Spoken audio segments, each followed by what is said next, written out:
Welcome, welcome, welcome, welcome, welcome, welcome, welcome, welcome, welcome, welcome, welcome, welcome, welcome, welcome, welcome, welcome, welcome, welcome, D-Roll to hitbox.t. No, it's not Hitbox. It's twitch.tv/Wensleydale Cheddar. I keep forgetting. This is Stammer Stream, a bi-weekly manga show at this point. I'm your stammering host, Wensleydale Cheddar. By Canadian and Dutch standards, nowhere nearly progressive enough. I expect in a few weeks I will start using the word cuck unironically. And all because I like the quote, science makes things equal. I'm here alongside your non-stammering hosts, Hovin with an H, your favourite Twitter correspondent of the 2017 British election coverage. See witticisms such as, why do they never use a noose to represent a hung parliament? And many more at Milo's, hashtag Milo's... Shit. Hashtag Milo's election coverage 2017. Yeah. Never get drunk and watch the election with your friends. Do so every time. This was a blast. Okay, so... And Dr. Nova are... oh, no, wait. Shit. My introduction went all awry because Kastor isn't there. Okay, I'm just gonna do it as if he's here. And then one of you can do the voice. Kastor UK, our Japan correspondent, currently in Japan, as you might imagine. How is it in... Konnichiwa! How is it in Japan, Kastor? It's just lovely. I didn't realize how insanely humid it would be there. I got to visit my favorite location, Ikebukuro, from the best show ever, Durarara. Yes, I don't actually know where Kastor is, so I can't make any topical jokes about the region. Ooh. And Dr. Nova, our correspondent, currently corresponding with correspondence from correspondents. How are you guys doing this week? Not bad. I've been keeping up with the E3 coverage, and it's been screwing over my my sleep schedule majorly. So that's been a thing. Yeah, I've been looking over E3 as well. Mostly, I've just been trying to get well, I say trying to get as much work done as I can, but half of it's also been like, oh, I want to be lazy while I can, because I'm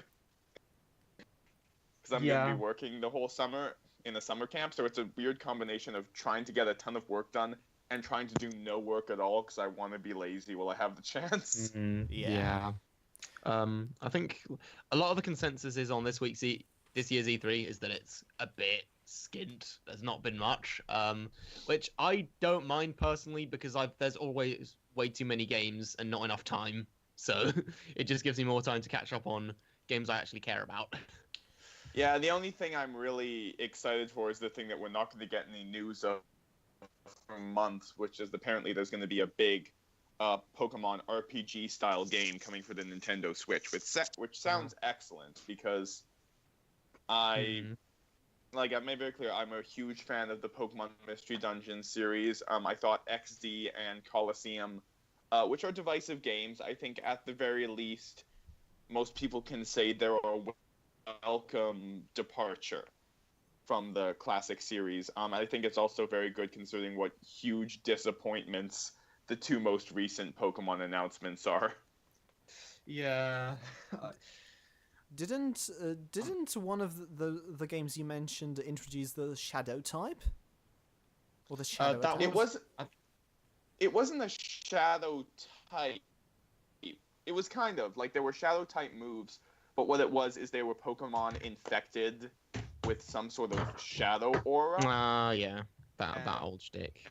And those were the only Pokemon you could catch, and then you had to purify them, and then you could use them. Because the thing about the Pokemon RPG games is that you couldn't actually catch Pokemon in the wild. The only way you could get them was by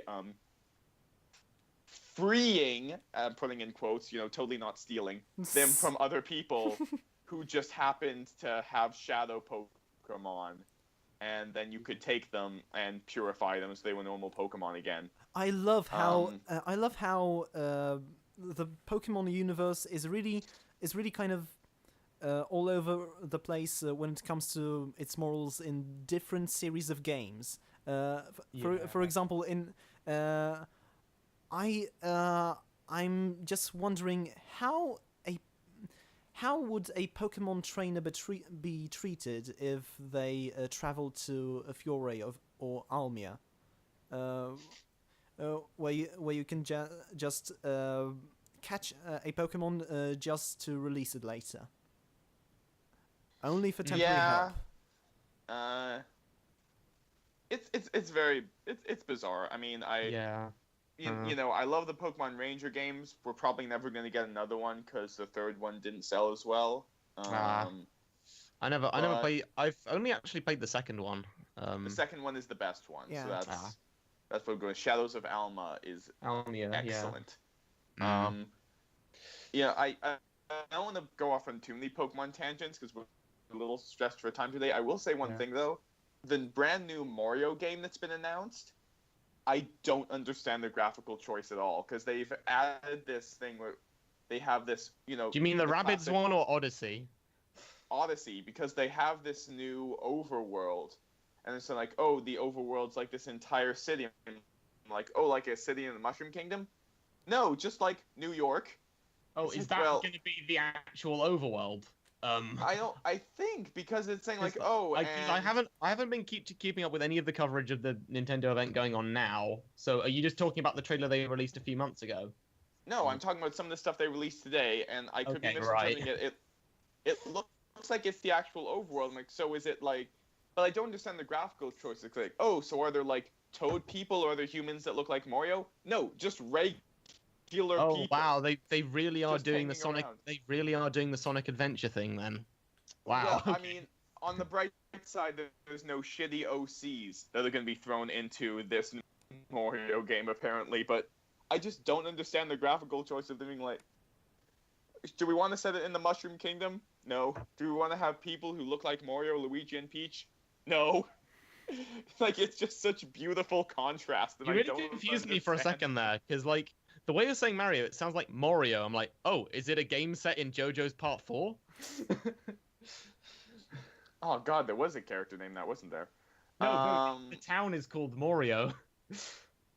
Oh, right. Oh, who is the Italian chef guy? I don't remember what his name was. Anyway, Anyway, and I feel like, let's get on and move on to the to the recap probably because enough E3 coverage. Yeah, we've got a double feature of chapters this week because we didn't manage to do a podcast last week. So let's get right into One Piece. Or shall we wait just in case Kastor arrives and move on to something else? We might as well get right into it. Yeah, we have to start going at this point. It's getting a little late. Yeah. Okay. So who shall summarize the One Piece? Jonah. I can go. Yeah, I can go for it. So, just trying to find it. No, that's. That's chapter 867 and 868. Mm-hmm. Yes. So, just trying to get through Boruto right now because the Shonen Jump reader is taking a bit of a while to allow me to get through here. Where is it? No, that's Dr. Stone. That's Blue Exorcist. Aha. So, now at the end of last chapter, we had Big Mom, or as she was known then, simply Lin Lin, attacking the giant village. Now, Waterfall Beard goes to attempt to take her down, but in her rage for the delicious Nordic treat, she grabs him by his beard, flips him over, cracking his head against the ground, and most likely killing him at this point, considering how old he is at this point. Mother Carmel uses what is later confirmed to be the soul fruit to gather up all the fire and save the village from burning down completely, before then appealing to Mountain Beard's more human side. They managed to calm down Lin Lin by feeding her semla, and Mountain Beard then wants to kill her, but Caramel manages to convince him that no, they'll just leave the island, they'll take her away, and you don't ever have to worry about this again. They do, Lin Lin having no memory of what she did in that state. So they create a new house on an island that looks suspiciously similar to what might one day become Whole Cake Island. Yep. We then find out that Mother Caramel, dun dun dun dun dun dun, has been a jerk this whole time, and is actually evil, also known the codename the Mountain Hag. She is an orphan seller who only runs the orphanage in order to find powerful children with potential to become great soldiers to then sell to Cypher Pole Zero.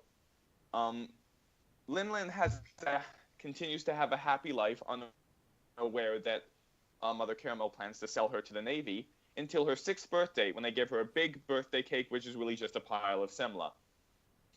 Lin Lin, unbelievably happy by this fact, starts to eat all the semla, with tears coming out of her eyes and the icing in her face, and she can't quite see what she's eating or who she's eating.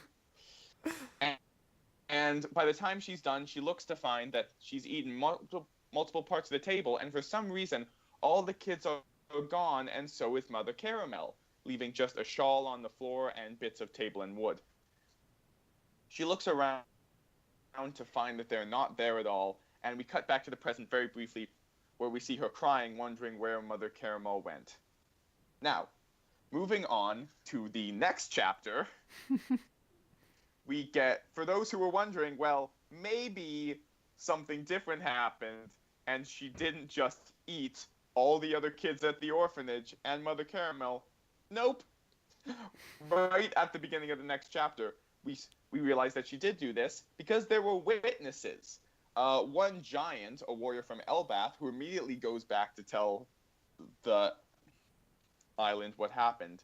And I'm going to mispronounce this guy's name here, Streusen? Streusen? No, but the chef guy. Yeah, the chef guy. We found out that he ate the cook fruit and can turn anything that he touches into food. That is to say, any object. It's not as broken as like, oh, you're a human being. Now you're a pot roast. So, he walks up to Lin Lin and finds an opportunity here and decides to convince her to go into the pirating profession. Meanwhile, cutting to the present, Capone and all of his pirates fire the blasts at Big Mom, hoping to kill her. As we continue her flashback, we find out that because she ate Mother Caramel, she inherited the powers of the Soul fruit. She then, by the time she's still a kid, has over a 15 million berry bounty and starts traveling around asking for sweets, and in return offering people a place in her land of dreams, claiming that anybody who doesn't want to is selfish and will have to die. We get to see an interesting part of Conqueror's Hockey, which I didn't quite know was a thing.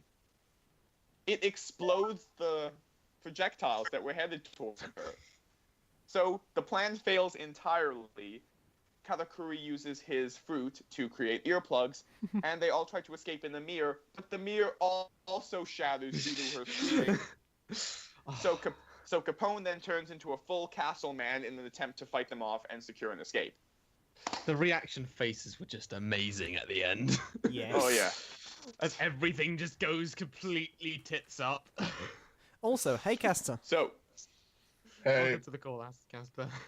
welcome, man. Hey, Excellent. hello from the land of the yet to be rising sun.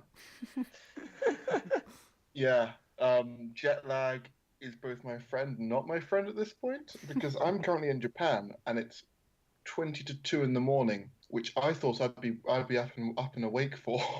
Oh, wow. Ooh. Ooh, Yeah, sorry, no, mate. the sleep schedule gets really odd. So if we hear silent snoring at the back of the call at one point, I think Or- or a head just hitting the keyboard. either or. Yeah. No. Yeah. So we've just gone through both of the One Piece chapters, and I know it's not confirmed. I know we don't see exactly what happened, but I am putting forward a theory that I've had for a very long time here, which is that the way you can gain someone else's devil fruit power is through eating their heart. Why the heart? Okay. Why not the liver? A very unappreciated organ, I must tell you. Cheddar has a The point. li- It could very well be any organ in their body. It could be their pancreas. Could just be Exactly. them. There has been injustice in the world of organs for too long. Certain organs getting preferential treatment in our manga, and it's been for too long. So I, for one, It's all your am fault, advocating Trafalgar Law. It is the left lung that you must eat in order to gain power. The reason I say the heart is just because I don't know. I think that would probably be the most obvious one, but I thought for a while, ever since The we heart. saw that one of the ways, we saw that the champion Burgess, the way he was planning to somehow take Sabo's devil fruit power was with a knife, and I thought maybe he's going to cut out one of the organs and eat it that way. It's just a theory I have. It's not necessarily correct, but I loved both these chapters. I thought both of these were just excellent. Yeah, they were amazing. The thing I loved was last time we were on, I was saying about how Big Mom's parenting style of forgiving everything was like, okay, this is how you raise a monster, Mother and then you find out it's on purpose. Exactly. I love the twist with Mother Caramel. It's one of those I don't know, I don't want to say Oda twists, because obviously this isn't the first time this has been done. Like, the inspirational figure turns out to be a horrible person, but it is a nice. All Oda flashbacks usually have a small little twist that helps, keep people on their toes, and I really like this one. And it's also very interesting in the sense that Lin never finds out, and probably will never find out, what Mother Caramel actually was, and I think that's a great addition here to know that Mother Caramel did all this horrible stuff, and despite that, because she died, Big Mom still holds her in this incredibly high esteem. Yeah, and Mother Caramel's double persona is yet another instance of the theme of deception we've talked about to death.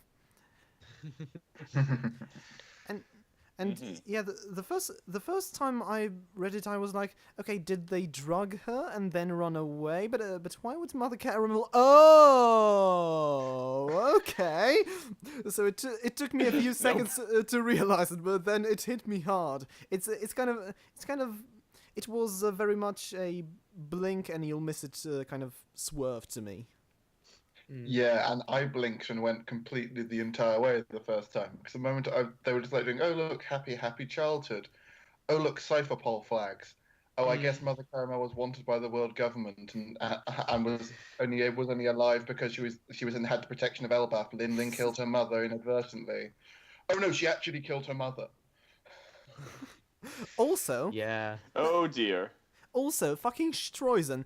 I think I called he seemed like a character Oda would give a backstory to, and I love how he was implemented. In a way, I kind of now see him as Treble done right. The older underling fostering the big bad into what she is today. Yeah. One thing I will sorry. say, go ahead. like, this whole arc has been that, especially since the start of the whole wedding, where we're being introduced to all of these different characters, and just like the art style that all of Big Mom's homies have had, it's all been very uncharacteristic of Oda. Like, compared to the sort of designs we'd see in, say, like Dressrosa, it's all looked very almost like out of a completely different series, and I think that trend continues with the Big Father. Like he reminded me a lot. He looks like a character out of like a Western picture book or something, or I don't know. The thing that came to mind was the rock biter from Neverending Yeah. Story. I thought that Um, the Yeah. exact same thing. Yeah, sort of continuing with I guess the Alice in Wonderlandish theme that this arc has had. And I wonder what kind of turn the battle between the Big Mom pirates and the Alliance is gonna be like. I don't think we've had a proper siege battle yet, when the Straw Hats are on the defensive. So that's going to be interesting to see. Yeah. Well, the way they've built it up, it's almost like the comparison I'd draw is when they're fighting the Buster Call after they're fighting the entire Buster Call after Annie's lobby with no chance of escape. Yeah. With what's built up here, they have exactly the same amount of chance of surviving. So I'd be really interested to see how they get out of this alive, because if at any point they fight, it looks like they're dead at the moment. To the point where I'm just going, are we going to have Capone sacrifice to get everyone out of here? It's like we met this guy we met this guy properly 10 chapters ago. It's just like, so I'm really interested to see where we're going here. He doesn't. He doesn't really seem to be a character for a heroic sacrifice. No, which is why it's just like, okay, we're in a hopeless situation. Someone's released their ultimate power to protect everyone and get them out of here. Just like, oh well, they're dead, but it's Capone. Why are they? He can't die at this point. Yeah, I'm gonna disagree in the sense that the chef who had the cook fruit, I actually wasn't as big on the twist with him. I kind of would have preferred if there was more significance to this character up until this point. Because in the case with Treble, he'd been around the entire arc.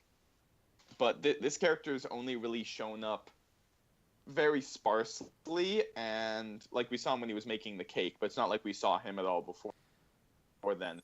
So I feel like this revelation would have had a lot more weight if we had seen this person a lot more. Same with the fact that he has the cook fruit. It's just kind of something that happens to be thrown in there.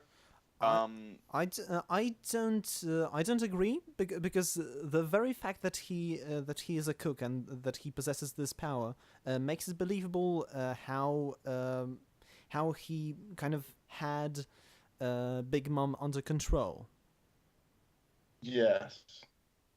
Yes, Also, because of how much of a glutton she is. I just also, don't I think know that he's this... not. Sorry, Go ahead. I was going to say that it's not perfect. It would be a lot better if we'd had the build of this character. But comparing it directly to Treble, the guy who literally came out of nowhere with an entirely different backstory to the entire character he portrayed for the arc, I think it's safe to say he was better than Treble. I don't think so, though, because at least I don't think Treble's character was so incredibly different than what we saw in the arc at all. And in this case, this is a background character who the only time they've really shown up and been even remotely significant is the one chapter where they came forward and showed, oh, Big Mom, here's the cake.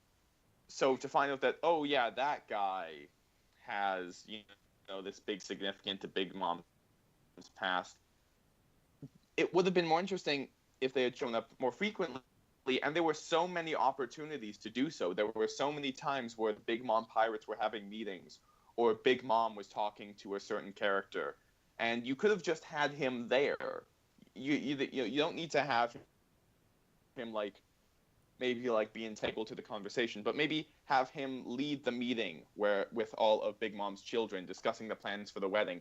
Have him be there when Judge and Big Mom are in the library and looking at all the strange creatures. This seems... I'm not going to say this doesn't seem planned. It does seem planned. It just doesn't seem very special at all. You could... Well, I see it as this is how he's different from Treble. This isn't the sort of a kind of maybe manipulative dragon or leader type. This is kind of an opportunistic character who just wanted to, you know, use Big Mom to secure his future and not necessarily make any tough decisions behind her back. I don't disagree with that. I'm just saying that it's not very interesting when we have this revelation about this character who we've seen so little of. It's sort of like, instead of this character having this big, insane twist about them, it's like, oh, the engine guy who's been ferrying around Brûlé this whole time, he's actually the person who, like, brought Big Mom into this thing. Well, if the engine... it's just not... Okay, go on. No, go ahead. Well, if the engine guy had a role that was so intrinsic to Big Mom's character as a cook is, then I would agree. But in this case, I don't know.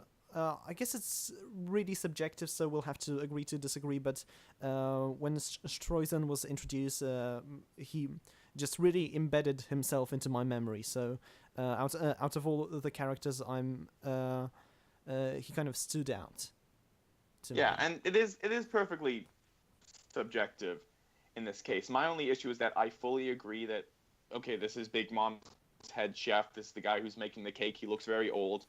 I can certainly agree that this makes sense. I'm not saying that, like, oh, this came completely out of nowhere. This does make sense. But I think this would have more significance if the character was given more significance. Oh, I guess that's a different way of doing it, yeah. So, one question I have about Mother Caramel. So, do you think her dream about establishing a country without racial discrimination was genuine, despite her being a child slaver? Or do you think Oda suggesting anyone supporting such an utopian idea must be a liar, and Mother Caramel is his example of that? Because that would be kind of an unfortunate implication. Oh, I definitely think that she made that up to play the good person persona, but I don't think he's like implying that that's universal.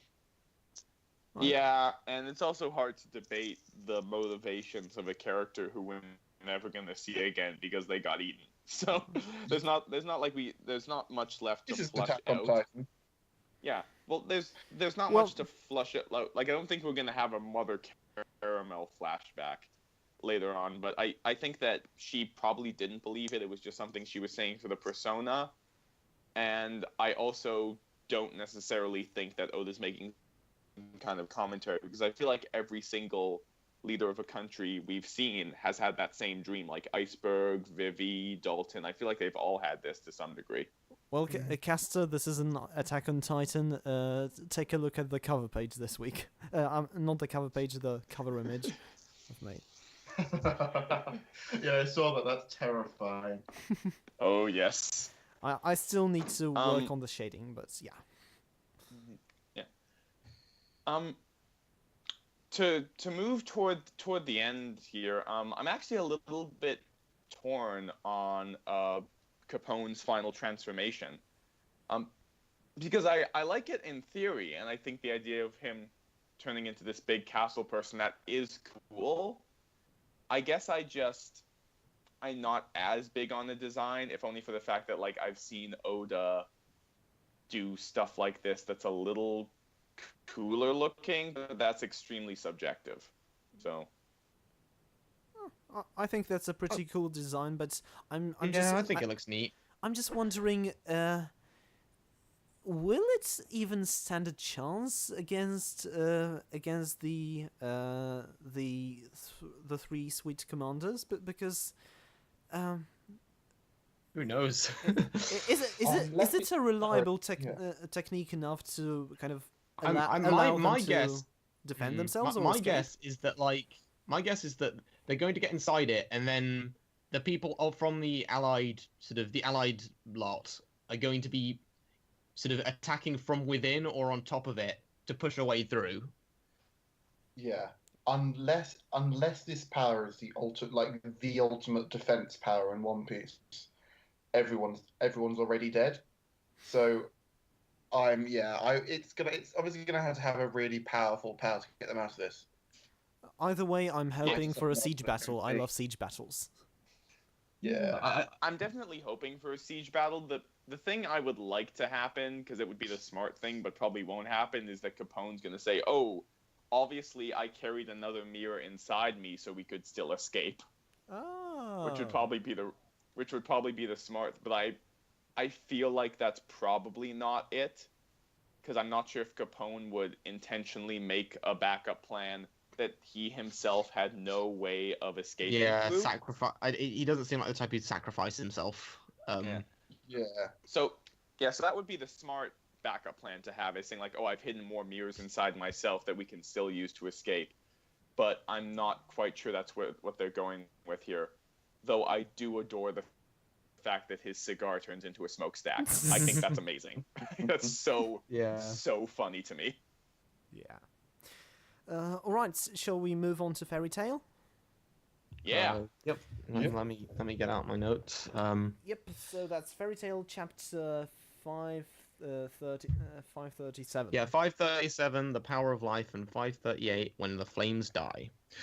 So 537, we've just had Natsu taken out Zeref. He decked him one, and Zeref and Magus reconcile for a bit. They talk about how the two of them both have the conflicting curse, but the fact that Mavis's curse didn't kill Zeref showed that she didn't have the feelings for him the same way that he did for her. And then we learn now that she does act, despite everything that's happened over the course of the series, she is still in love with him. And she breaks down. So then they kill each other with their own curse magic. And there's a big huge moment, and then we find out that Makarov's still alive. Yay! Bloody hell. And the thing he saw as he was going towards the light was it was Mavis and Zeref frolicking in a field. And I guess that their power brought him back from the dead or some nonsense. I was shooting towards the light, Yeah. and then So I saw are we? light. So are we? I guess we are gonna. Okay. So are you guys okay with us doing the next chapter? Because even though that is the most recent one in Japan, it's oddly not turned up on Crunchyroll yet. Well, But I have all the notes here, so. I'd rather we not spoil it for anyone else, but Okay. I don't know. It's up to you guys. Okay, let's not spoil. Let's not spoil it with the one sentence that can essentially sum up the entire chapter. Bullshit or oh, whatever. I was getting a bit more descriptive, but I think bullshit might appear in the sentence. Yes. Mhm. Okay, so do we want to talk about the Zeref and Mavis thing, or just go on the endless rant about Makarov being back? I mean. I can talk about Mavis. Yeah. Nice. Yeah, it was. Thing is, it was a terrible conclusion to that. It's a terrible conclusion to a story with some really, really weird things to take away from it when you sit down and think about it. Mm. But for Fairy Tail, it wasn't bad. Yeah, I'd pretty much agree with that. Super overwrought, but there was some build up towards it, so I can. Yeah. It could be worse. Yeah, I actually like this fine. I think that. Okay, look, I was never extremely invested in Zeref and Mavis as characters, because Zeref got more and more boring as the series went on, and Mavis was just awful, like from her introduction. But I feel like this interaction between these two characters is certainly something that I can definitely see people getting behind, and even though it's kind of soppy, messed up. It's more that because it was followed by such a disappointing conclusion to the Zeref fight, it's not quite as strong. Because I think if Zeref was defeated in a more satisfying way, his ultimate departure right here would have a lot more weight to it. But because he was just defeated by Natsu punching him with savage emotions and stuff, then it's And like we see, we see in the next chapter. This isn't a spoiler because it's an established thing. That like Natsu's arm is all burnt, and he's like the aftermath of the battle is like his arm's really badly burnt. I'm like, I don't buy that from the attack we saw at all. Like we never got a sense that it was like so hot that it was burning his arm. Like you could have shown a shot of it burning it, and then him like gritting his teeth.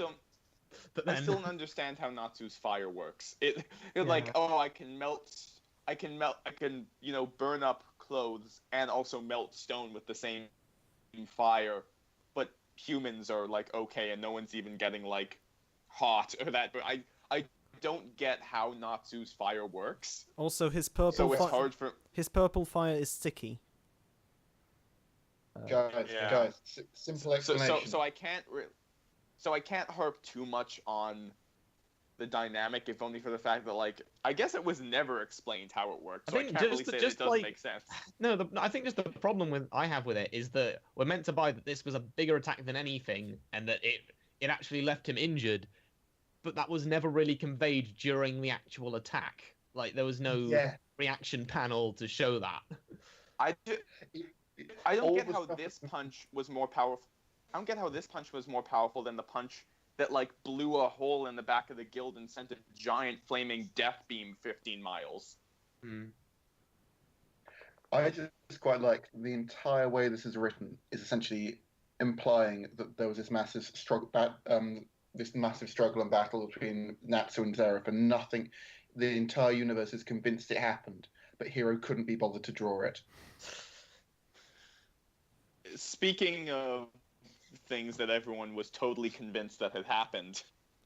So Makarov so it's opened his eyes saying he must have been dreaming. Yeah? So it's very difficult for me to muster any emotion for a fairy tale chapter other than ironic bemusement. But nevertheless, when I saw Makarov, I did a fucking spit take despite kind of expecting it. Here's the thing. Why? I knew this was coming.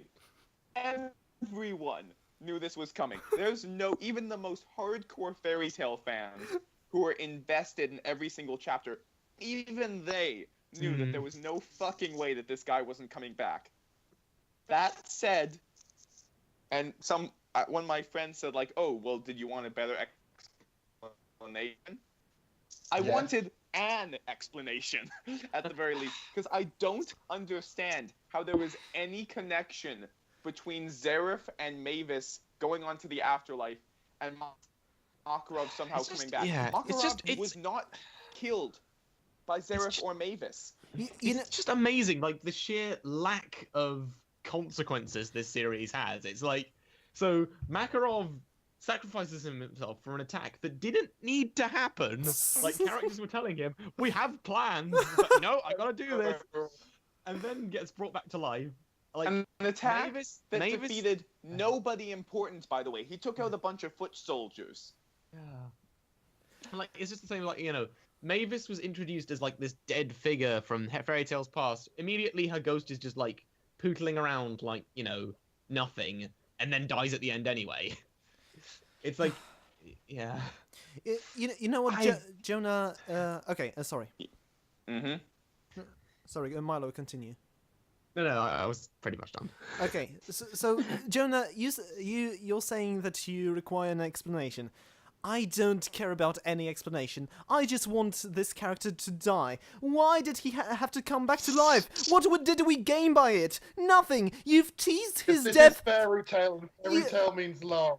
You've teased his death 3 times already, and nothing came of it. And now when you finally kill him off, you don't even have the stomach to go through with it. Oh God, it's pathetic. So guys, I want to do a tally right now, and here's the thing. We're probably going to get more on this list because, spoilers, I'm pretty sure some other characters who are totally dead and never coming back are probably going to come back in the next few chapters. but I'm I trying to wanna run down the remember list. because I am actually caught How- up with the scans, so I'm trying to work out what you mean. So, how many characters in this arc alone have totally been dead, but then come back almost immediately after? I remember. Most Here's of the the ones that are coming to Spriggan mind for me. Yeah. So Gajeel, Uh-huh. Juvia, Gray twice, Natsu once, Makarov, kind of Wendy during the Irene battle. Yeah. Um, Then I think 7 of the Spriggan 12. Yeah. and God, there's other ones I'm forgetting now. There was somebody during the fight with Lacarde, I want to say. I think Uh, because the Kagura? thing is, like, there's always been like. mhm. Yeah, no, because the thing is, like, you're just going through all these deaths, and I'm just remembering back across this arc, and we've always been very critical of this series. You guys more so than me, but like, the sheer sort of upping of Mashima's bullshit in this arc has been incredible. Like, there are whole parts of this arc that I just phased out of my mind. And I actually have like investment in this series. I actually try and follow it. Like it's amazing how much of this arc just I blanked out because of how stupid it was and how little impact it left. My favourite part of this Makarov reveal is that we've reached the quantum point of Hero's bullshit, in that he's trying to spin a story around like Zeref and First Girl dying, bringing Makarov back to life, when it makes so little sense that if you actually look at the series of events that unfold, it's far more likely that no one checked Makarov's heart and he was just asleep for this entire time. And one person has asked me, well, which do you prefer at least? Do you prefer like this with all the bullshit drawn out, or do you prefer Bleach, where it was just cut off right away? And I'm going to be perfectly honest here. Right now, I'm preferring Bleach, because at the very least, Kubo had to throw everything into those final chapters. It had to like put in every explanation, every idea he had put forward, just shoving them in because he didn't have any time anymore. And Hero can't even be bothered to give an explanation as to why the fuck Makarov He's is had all the back. time in the world and he hasn't used it. Has all... Literally. Yeah. And even so, the final fight seems kind of cut short, but because of how breakneck speed is basically Hero's writing. I've said it several times already, but he writes every arc as if it's an introductory arc to the series. He writes every chapter as though it's a... Yeah. He writes every single chapter as though his readers have forgotten what happened 10 chapters ago. When Luvia, Which is kind of fair. quote unquote, when Yes. Luvia, quote unquote, died, we had a double-page spread of her smiling at the reader in this moment. It was like, oh, remember Juvia, and she's back the next fucking chapter. I know, the funniest thing was, you know how I mentioned there was that podcast that got really mad at the resolution to the fight? Oh, yes. They released an episode on the day that the Grey Juvia sacrifice chapter happened. They were like, oh my god, the next one's chapter 500, it's going to be so big, something amazing's going to happen. And then that happened. Something they were amazing like, did oh happen, yeah, guys." this was a disappointment. Oh, God. Yeah. It just seems to be that I think Hero had all the time in the world and he couldn't be bothered to draw a final fight. Yeah.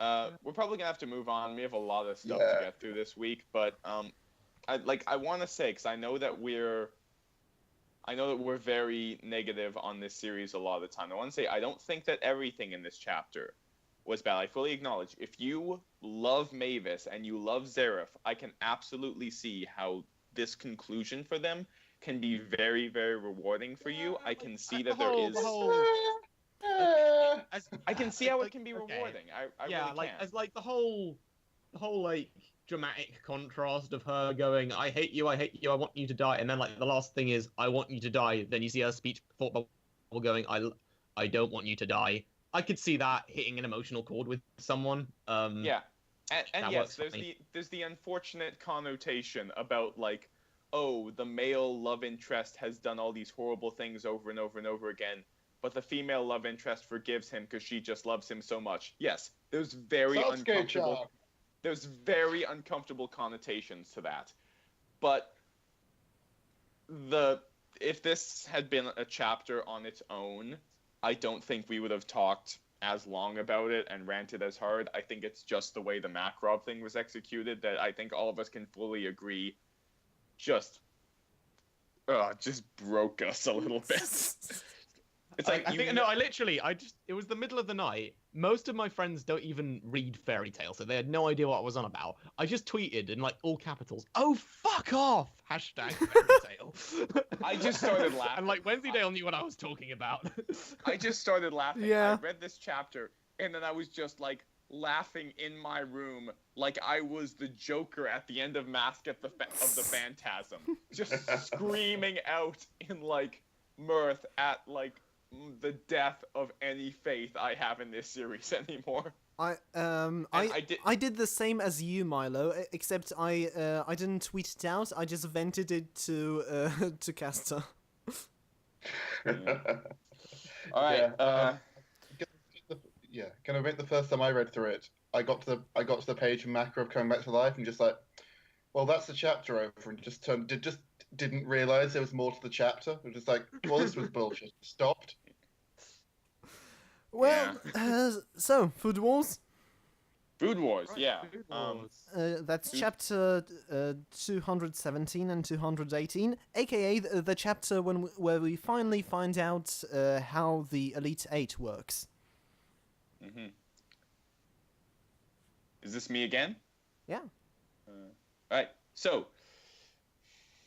just going to try and find this in the Shonen Jump reader. Aha. So, after we get the reiteration that Ashiki has completely defeated what's his face, never going to be important again guy,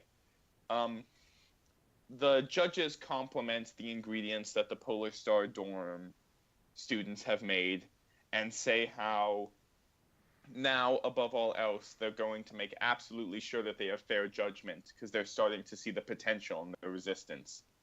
So, the commentator walks over and flips off Souma, saying that, oh, you have no idea what's coming next, because the person who's coming up, they got the 5th seat. They were better than Kinokuni. They were better than Azon. They were better than, what's-his-face, who just lost a second ago. They were better than Hayama, and they're only a second year, and they're the 5th seat. And then Kuga's like, well, yeah, but, I mean, they're going up against the 3rd seat. Do you know how numbers work?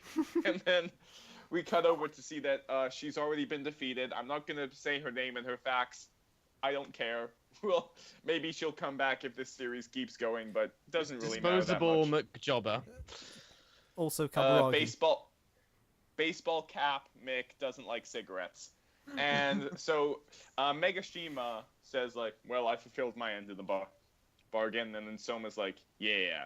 So then Azami, not at all swayed by the fact that the Resistance just got a complete clean sweep, starts regrouping all of the members, and they talk about how they've tried to explain to Souma, no, you can't just go in every single bout. You'd get absolutely exhausted. And then we see at the end of the chapter, outside the washroom, Souma witnesses Kuga walking up to Tsukasa, and even though we can see that he's shaking slightly, he asks that Tsukasa face him next in the next Shokugeki that's coming up. So we then cut to the next chapter in the Resistance waiting room where Alice proposes the plan that they just send all the council members over at once, and Mayura is saying like, no, what if they all lose? Then we just have the first years. Kurokiba points out that Erina is still the leader of the team, so ultimately the decision comes down to her. We have a pretty cool cover page with Kuga and Souma in the Chinese mountains, the power poles. Oh yeah, and Tsukasa says that, well, I'd be okay with having a Shokugeki with you, but it's not really for me to decide, So Souma appears, bows out of the second match by saying that he's really tired, so that Kuga will definitely get his chance. Then we find out, and yes, quite a few of us did predict this, that Megashima, Kuga, and Subaru are all going to head out to face off, and Megashima is still bending over creepily, which I kind of like. I suppose that's just how he walks around. He's like, grrr. It's the Barra Pretty Boy sandwich. Oh yes, and then we get to see who will be facing them in a 2-page spread that made me very, very happy because such a cool spread.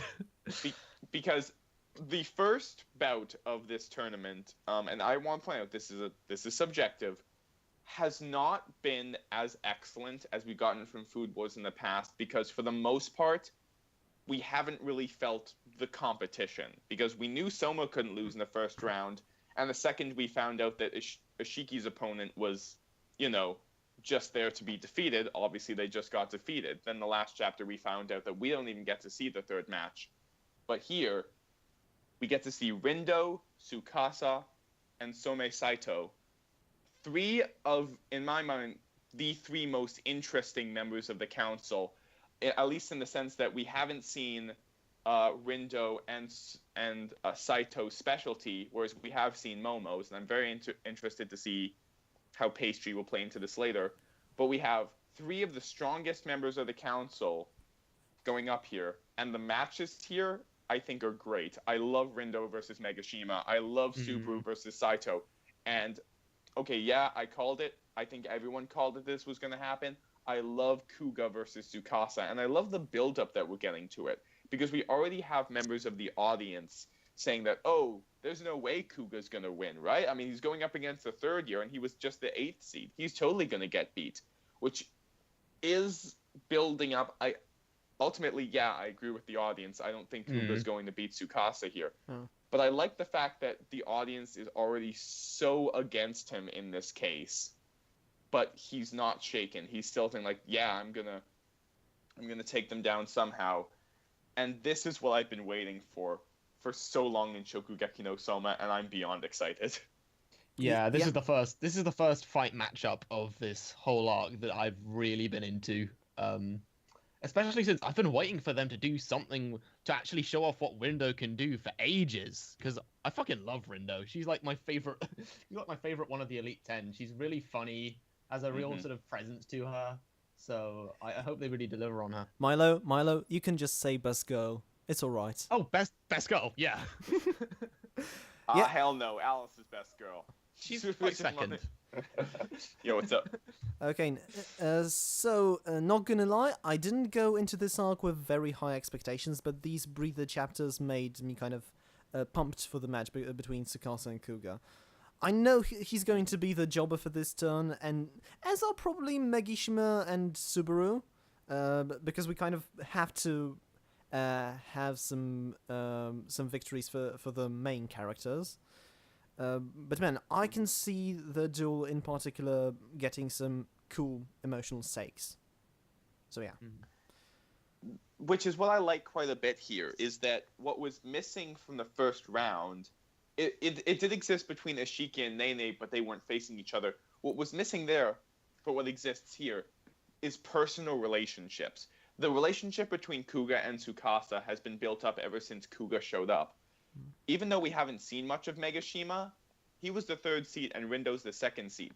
There's probably a relationship here that we're going to see in the Shokugeki, and we can already kind of see it from the look Megashima is giving her right now. Yeah. And even though, I don't think there's any relationship between Subaru and Saito, I do like the fact that Subaru's already sort of saying like, yeah, I'm still using my style and I'm gonna copy everything you have.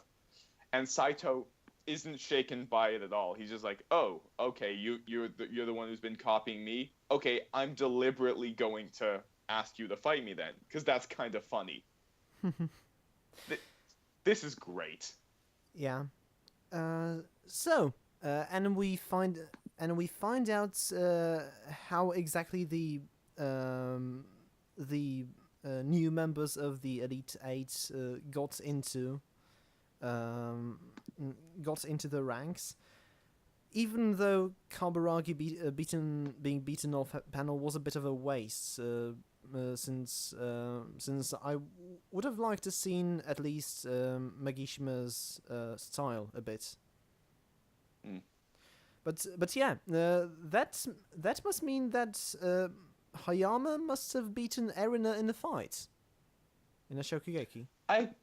I don't think so. I think what probably just happened is that because Erina was staying at the Polar Star Dorm at the time, Azami was just like, well, you're very good, and this just happens to be an open position, so I'll give it to you.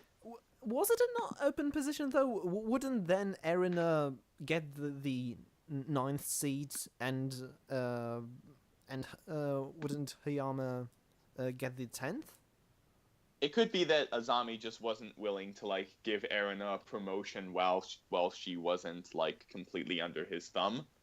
No, But I it's the guess. kind of thing where it's a detail that happened to be put in the series that I don't think we're going to have an explanation for later on. Because it's not like when Hayama and Souma had their battle, Erina had like a flashback to when she had a Shokugeki with Hayama, which would have been the opportune moment to put it if that was going to be a part of the series. So I'm not sure if that's something that's necessarily going to be followed up on. Yeah, I agree. It's just a point that kind of bothered me for a while. So, yeah. Anyway, Alright. my hero. Yeah. Mhm. Oh, wait. Oh yeah, there is. We have one chapter, don't we? So that's chapter 140, and we start things off with a flashback of Tamaki introducing himself to the class in elementary school. Due to him being shy, he had trouble making friends until he met Mirio. And we cut back to present day, where there is some fighting between Overhaul's mini-bosses and the pro-heroes. Tamaki proclaims he can take all three on his own, and eventually Fedgum agrees to proceed without him. Setsuno, the guy with a mask and the long hair, explains the gimmick of the 8 bullets. They're all people who once wanted to die, but Chisaki recycled them like the trash they think they are. Back in the flashback, both Tamaki and Mirio have limited control over their quirks during the quirk education classes, and Tamaki says he admires him for never giving up, unlike him. Mirio says the admiration is mutual and that Tamaki overvalues him and he undervalues himself too much. And that's why he compares him to the sun. He says Tamaki's light burns stronger than the sun itself, and that one day he will completely overshadow the sun as Sun Eater. I ship them. As do all of the fangirls, I'm sure. Well, I mean Sun Eater, and yeah. Oh yeah. Well, yeah. I mean, My Hero Academia has had a surprisingly big following of Fujoshi, so that is actually probably the case. That is amazing bait for them, if that's the case. Yeah. Yeah, a very well done chapter and really nicely presented backstory explaining the relationship between the two of the big three. And Nene seems to be getting the short end of the stick for now, but I guess we'll have to see if Horikoshi does something with her later. Yeah. I lost the filter really pack. bloody hope the That's girls fair. outside get to do something, because that's a bit concerning. Yeah. a lot of my enjoyment's going to depend on whether we do flashback to them enough. Also, curious to see what's Mirio gonna do now that we've had foreshadowing for Tamaki. That he's gonna do something daft. It's going, with Tamaki looking very confident, but Mirio going on ahead, I can only imagine Mirio's going to get in way, way, way over his head and just nearly get killed, and not just because he's the strong senpai character in a shonen action series. Everyone's saying that there are plenty on death flags on Mirio, but I think it might be a bit too early for that. I'm not sure. I wouldn't say death, but getting his ass kicked and needing to be saved, I'd definitely put on the cards. Yeah. Partly for the story to see that that essentially that on paper Mirio was the best choice to receive All for One. So why is Deku, our main character Deku, ultimately the best choice? Yeah. All right. Jonah, any thoughts? I don't have a ton really to say on this chapter. I like it quite a bit. I like Tamaki, and I like the use of his quirk for the most part. I think the ending panel is very, very good. But the unfortunate thing is that, and here's the thing, these chapters will probably be much better upon reread. Should we see that, and I'm pretty sure her name is Nene, but I could be incorrect. Yeah, it once is. Once we see that Nene is going to do something in this arc, and that Tsuyu and Uraraka are, because I do have faith that we'll be able to cut back to them and see what they're doing. But right now, It does seem odd that Nene isn't a part of this flashback at all. And we might get flashbacks that include her a lot more later.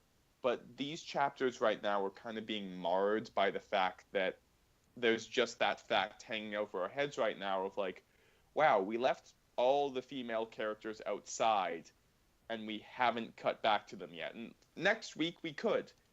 It's just the fact that right now it's sort of marring my enjoyment of the chapter a little bit, which is too bad because I like it quite a bit. I think it's a very good chapter, and I like what we're seeing with Sun Eater.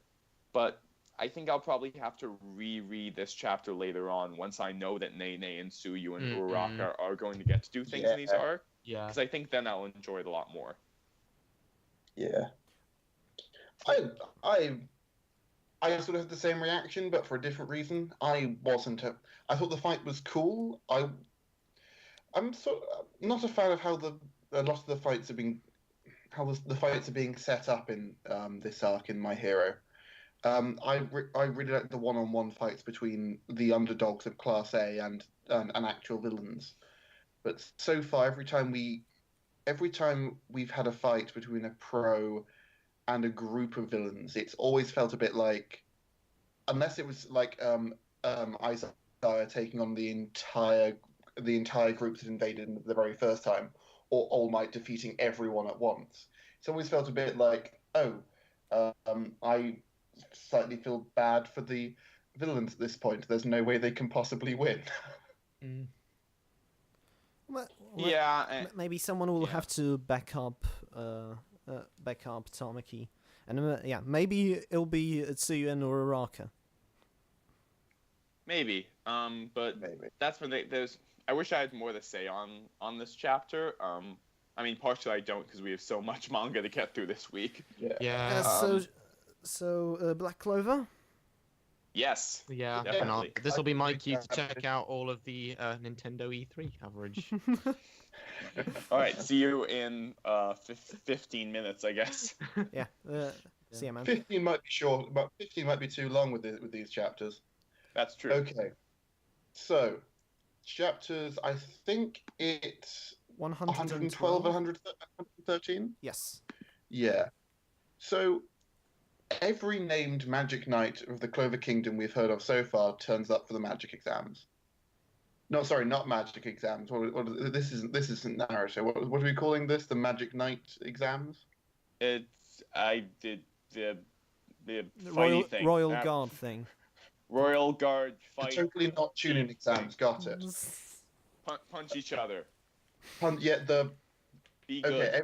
Everyone turns up for the shonen tournament arc, and we get random interactions between everybody, including with people that I'm not entirely sure we're meant to care about yet. And then the Magic King sort of introduces in possibly the most over-the-top way ever, as if he's like the introducer for a Capcom game, that they're going to play Magic Capture the Flag.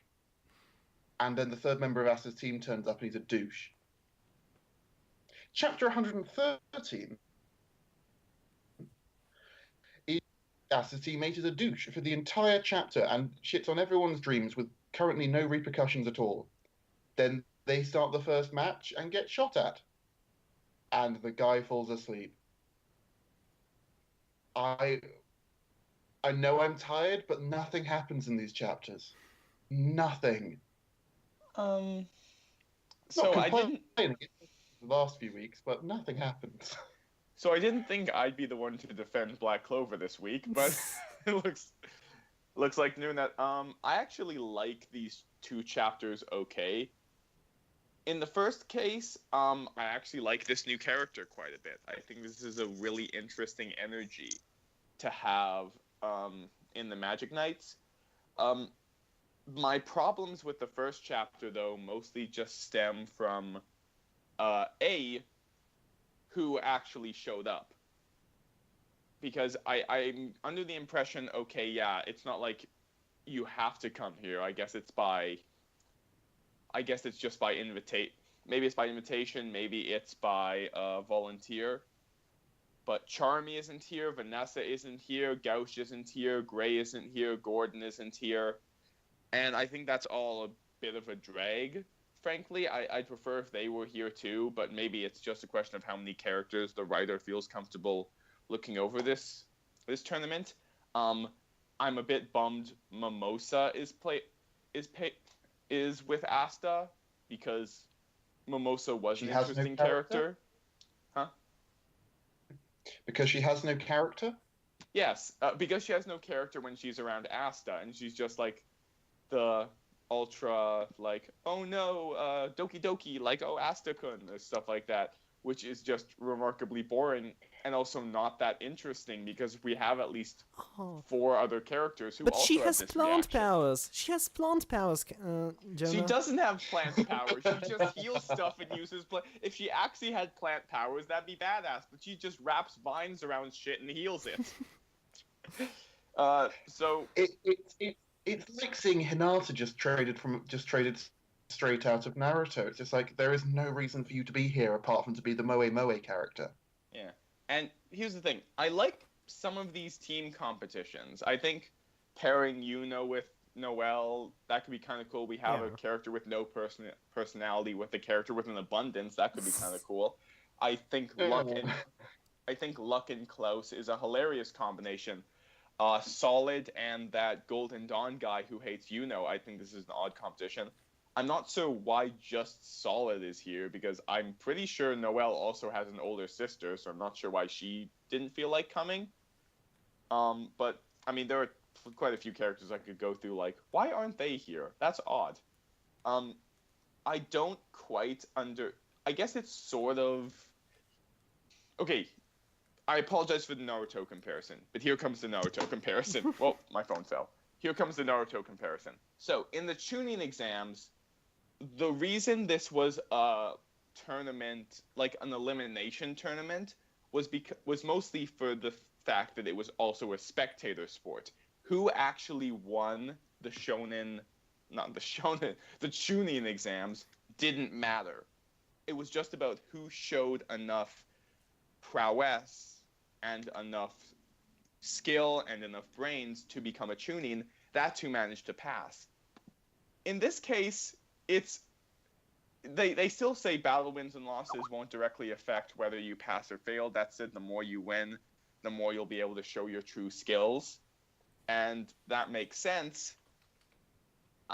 It's just a little bit clunky in the sense that I don't feel like there's as much of a reason to have this kind of tournament, because again, in the Naruto tuning exams, it was a spectator sport. In this case, I'm not quite sure why you would have it in this format. Surely you would just eliminate certain people instead of like making it in teams, or you shake up the teams each round. Also, I hope I'm going to make a call for this tournament. I'm going to make a prediction. X is going to be a big deal. Because there's a dude just called X. And that's really funny to me. There's also a character called Wensleydale. So I guess Tabata is just finally got my self-insert into his series. Oh shit, Wensleydale and X are going up in the first round, guys. Okay, place your bets now. Who's gonna win? Wensleydale versus X. I know we've never met either of these characters, but who's gonna throw down in the first round, guys?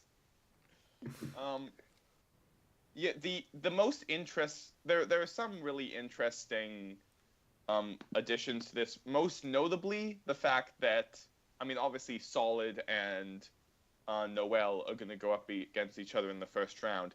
But most interesting is that when Asta and Mimosa win, I'm not going to say if, when Asta wins, he'll probably be going up against Soul and Magna's team, which I think will be kind of cool. Other than that, I like these chapters fine, to be honest. I think this new character is interesting, and I'm interested to see where they'll take him. I just don't quite get his motivation, because if it's like, oh, wait, one sec. Oh, am I going robot? No, it's fine. It was on my end. Oh, okay. Sorry. It's just your inner robo. It's my inner robo. I just don't quite get if this character's motivation is like, oh, I'm gonna humiliate everyone. Why would he go to sleep? Wouldn't he like stay awake to try to like show how powerful he is and humiliate all the other teams? I don't really get why he went to sleep. That's why I really didn't find him all that intriguing. I just kind of found him a bit obnoxious for no reason. Yeah. But apart from that, these chapters actually managed to get me interested to see what's gonna happen in Black Clover. Well, the first match I don't have a lot of interest in seeing. I'm curious to see what the supporting cast has to offer on their own. Well, without Asta is the key phrase here. Yeah, I'm actually doubtful. Yeah, I'm actually really doubtful how many of those matches we're actually going to see because they don't have Asta in them. that's what I'm going to ask. To end this off, I'm going to ask two questions because I'm curious about the answers. How many of these other matches do you think we're going to see? And B, and this is the most notable thing, do you think Asta's team is going to win? Question C, odds on this tournament actually concluding or getting interrupted halfway through. Fair enough. That's also... I pointed this out when the Wizard King announced this to the whole group. I'm like, why would you announce this? Wouldn't... Like, surely the Midnight Sun will find this out, right? But... Because it's the tuning exams, but it's totally not the tuning exams. Yeah. So I'm going to, and I admit this might like bite me on the butt later because it did for the Hot Springs arc. I'm going to say that we see some of the other matches and that Asta's team does not win. That is my benefit of the doubt here. I could be entirely wrong, but I'm going to hope that I'm not. And even though the tournament probably should get interrupted, because this is not a secret in the slightest, so it probably should get interrupted, I'm going to hope it's not. But we'll see. I'm gonna say we're gonna at least see all the matches in round 2.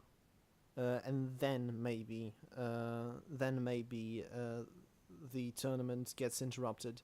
If not, I'm gonna just assume that Asta's team is gonna win. Mm-hmm. I'm going to go with I don't think, like, if we're talking about seeing a match, if we're saying it's from start to finish instead of essentially being given the highlights reel, I don't think we're going to see more than one entire match that Asta's not in. Because I reckon you'll have one match with Yuno and Noel, and then a second match with Asta, and then it's going to get cancelled. Because I can't see this arc committing to what is it? There's 16 different teams, so 5 rounds, depending. I'm trying to remember the chart. 4 or 5 rounds of, hey, let's have competitions against people who really aren't important, and there's no stakes in this. So I'm going to call like 3 matches max we see. 2 of which have Asta in. I'm gonna guess that at least we're going to see a match between Finral and Langris, which is going to be in round 2, provided that Finral's team wins the first round. And Hold on. I think then. Hold on. Yeah. Is Langris even in this tournament? Yeah. Where? Well, he's in the 5th group. Oh, okay. I was like, 'cause I couldn't see him at all. Why wasn't the biggest thing made out of that? That was like one of the only interesting character points of the rest of the Black Bulls. Well, it is in the it is a point in the later chapter in 113. Oh yeah, you kind of see him there. Yeah, that'd be kind of cool. I'd be up for that. Yeah, and then probably I'm gonna guess that Langris is gonna win, and then Asta is gonna, I don't know, avenge Finral. Probably. Something like that. That's my big worry in this tournament. And again, as I always have to say with Black Clover, yes, this may not happen, but my big worry right now is that these other side characters are mostly just going to be used as fodder so Asta has more motivation to win. Because I'm looking at the chart right now with all the different characters, all the different Magic Knights in it. Worst case scenario here, Magna and Soul lose, which means that Asta has motivation to defeat these guys. And then Finral and Leo lose to Langris, meaning that they have more... that Asta has motivation to defeat Langris and the others. And then the final round, Yuno and Noel lose to X in order to give him more motivation. Oh, shit. To defeat X at the finals. No, I don't think that's gonna happen. I think what's gonna happen is that Yuno is gonna make it to the finals, and it'll be, as always, the showdown between Asta and Yuno. Oh, okay, guys, pause real quick. I just found my new favorite team. So, we have characters like Wensleydale, Nyx, X, Niles, Rudin, Gareth, Langris. And then there's a team of Ben, Brad, and Eric. I've just noticed that. This is my new favorite. Just a bunch of random dudes. I'm really hoping all 3 of them have bro magic. They just get really super strong for 5 seconds. I love that they're all on the same team. Like, okay, maybe it's a joke within like the Shonen Jump, like maybe that's like a Shonen Jump joke that like maybe there are people named Ben, Eric, and Brad and stuff like that who all work at the American Shonen Jump. Oh, but I hope it's not. I hope there just happens to be a team of 3 normal ass named dudes who were competing in this tournament and all got paired together. They're just gonna be the I want them to. They're just gonna be the bullies from World Trigger. Hey, we're coming here to take out our magic here. What's up? Hey, that was so cool. Hey. We're from Clover Kingdom, Brooklyn, motherfuckers. Yes, the Brooklyn. Brooklyn, New York, wherever the fuck we're from. Who cares? We came from the same city that Yu-Gi-Oh set in. Sure. There ain't no Manhattan in motherfucking Japan, Clover Kingdom. It's funny that I came back in on people doing funny accents, because I literally just watched the trailer for the new Xenoblade Chronicles game, and they've brought back the derpy British accents. Yay! Oh God, I haven't seen that yet. Thank God. Oh, I'm so happy. Well, now that you're back, let's move on to Promised Neverland. Neverland. We might have to speed through Promised Neverland a little bit because I can't Yeah, all right. stay too much longer, and there's a few things I want to mention about We Never Learn. But Okay. So who's recapping Promised Neverland? Me. All right. So that's chapter 41 and 42. And looks like whatever Emma sensed last chapter turns out to be her imagination. Yay for cliffhangers! Alright, so the kids are cold because guess what? It's the bloody winter. So they put on scarves and that makes it alright. Ray finds water. Ray... Yeah, that is really stupid. Yeah, It does seem to revolve around video game laws, which is like, oh, don't worry, I won't feel the heat now. I put on a necklace. yeah, it's essentially the Pokemon Platinum logic. Hey, if this game turns into Breath of the Wild, I will. If this manga turns into Breath of the Wild, I will be all for this. So Ray finds water Anyway. stored inside what he calls anemones, but what really look like onions. Emma and Ray talk about the pen, the hologram projected from which shows the coordinates, which he understands very quickly like they do to his baby memories. Then they find another screen projected by the hologram, which has sent them a message. Ray uses the book to decipher it, and it goes as follows. Human, come to me if you need help. I'm waiting in the area B0632. William Minerva. They want to translate more, but then they are interrupted by an action scene. So a beastly demon is chasing after the kids. As Ray notes in his baby memories, there were much better demons. They had masks and clothes, unlike this gauche thing. Don takes the lead to distract the monster from the slower kids. And in his thoughts, Ray commends Emma's brigade for their training, and then he offers to lead the demon into the deadly root strap. But right after that, a humanoid demon appears and offers the beast demon, finding Ray. So pretty okay chapters. I still have a problem with all the kids apart from Emma and Ray being a crowd of sheep rather than characters in their own right, but I'm still interested in seeing what happens.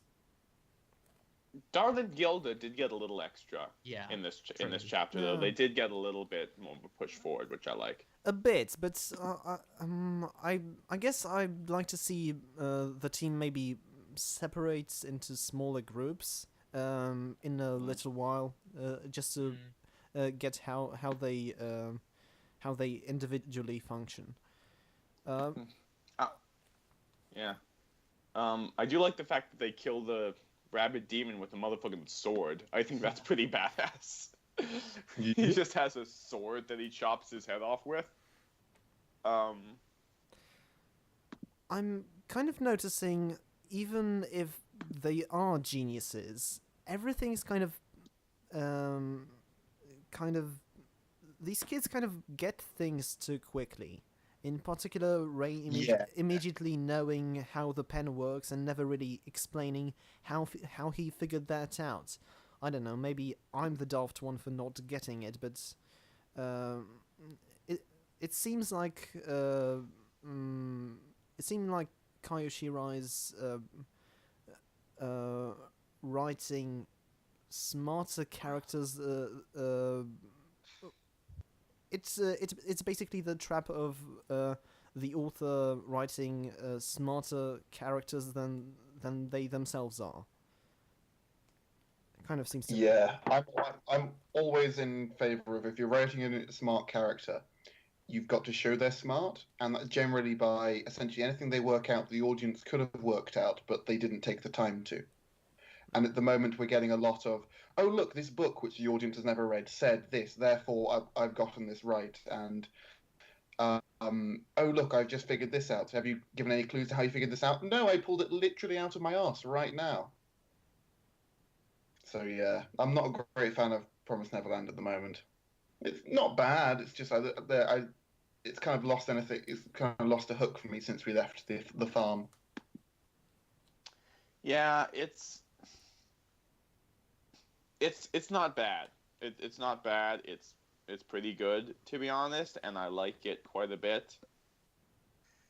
Kind of. I like every time I read Promised Neverland these days, I finish reading the chapter like, oh, I like that. I like this quite a bit. Then I keep rereading it, and I'm thinking like, but this isn't connecting with me as strongly. I'm kind of the same way. Yeah. And I think it's because these elements, like these things that they're playing with, are things that any manga could do.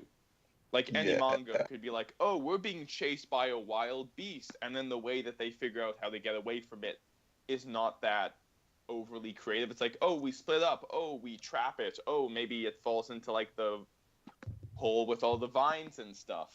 And that would have made sense. That would have been a far better way to defeat and that was their plan. That was their plan. They just didn't quite get to it. But it's a bit of an issue because, and look, yes, the reason we're having this discussion is because Promised Neverland was so excellent before that now it's simply being good is a disappointment. I get that that's kind of unfortunate. Yeah, we're just spoiled. It was so good and now it's still good but not quite as good, and we're it sounds like we're shitting on it every single week, and we're not. I think for the most part we all like this series. Yeah. But it's not as good as what we've gotten before, and unfortunately that's going to be a big problem when it comes to keeping an audience. Yeah. Because if they start, even if it is good, and it still is very good, if readers feel like what they're getting now is a lesser version of what they used to get, then the votes stop coming in as much, it starts dropping, and even though it's still a very good series, because it's not hitting the highs it used to hit, it just doesn't do as well as it did before. Also, One Piece syndrome. Dressrosa and Skypiea are good arcs, but because they're in the middle of amazing arcs in One Piece, people don't like them.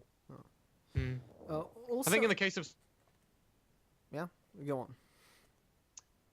stretched out and not that fun to read on a week-to-week basis, and holds up better when read in bulk. Yeah, I'll see that. Yeah, with Dressrosa, I certainly think that is the case. I still think the beginning of Skypiea drags for quite a bit. With Promised Neverland, though, I worry about when the tankobons come out. Because this is a series that relies so heavily on every single chapter ending in an oh shit moment. As we found out last chapter, it was pretty disappointing because that oh shit moment was, oh, there's literally nothing here. Okay. Yes, that may be her like sensing the demon, I guess. But